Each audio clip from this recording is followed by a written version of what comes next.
Trial by error. It's something that very young people really enjoy.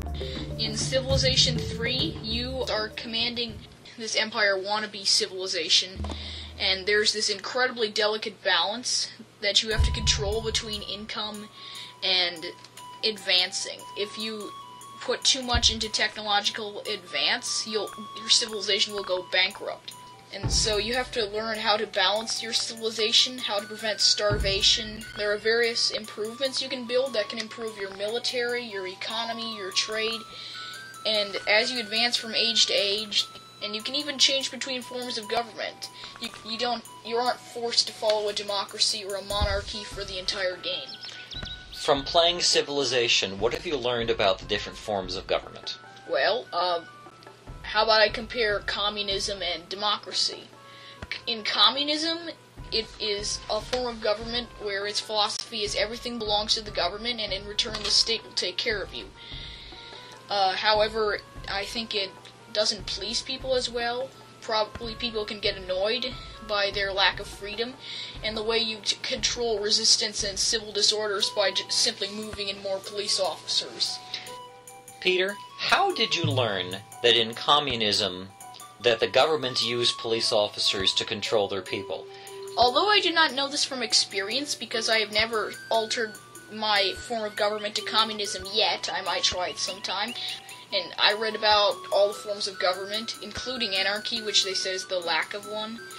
And if you want to know everything in the game, you can pause the game and whip out the Civilopedia, so that you don't run into any blunders. For instance, democracy is a form of government that pleases people very well, and the worker efficiency will go above 100% if you're in democracy or a republic, because the people govern themselves, and that gives them this sense of pride, and they really love it. On a republic, the people are free. In a republican form of government, you elect representatives who will go to Congress in place of you, rather than farmers being part-time senators. And in a monarchy, you are a king. No one can check and balance your power. I think it's probably easier to control civil disorder, like all you have to do is move in your knights or something like that, and that will scare off the crowd. You don't just run the government, you run the entire civilization. You can declare wars, you can start trade. Although textbooks can sometimes be interesting, other times you can get bored from reading print text, and you might want to play Civilization instead and learn through experience. And learning by doing, some people say, is the best way to learn. What do you say?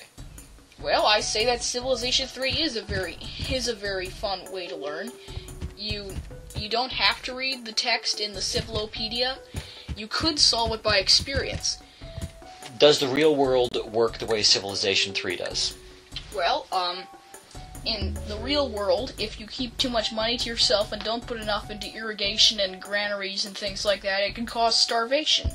I remember one game as the Russians, starvation was ravaging some of my smaller cities, and it was wiping out some people, and it was really annoying. I think that I increased food production, and that relieved the starvation in one of my cities, but there were still some others where the population was in the yellow zone, and it was kind of scary, because people that could have been workers or settlers, which could expand your territory, were dying off because you didn't give them enough food. And as populations expand and cities grow bigger, you need to supply them food. Trial by error. It's something that very young people really enjoy. In Civilization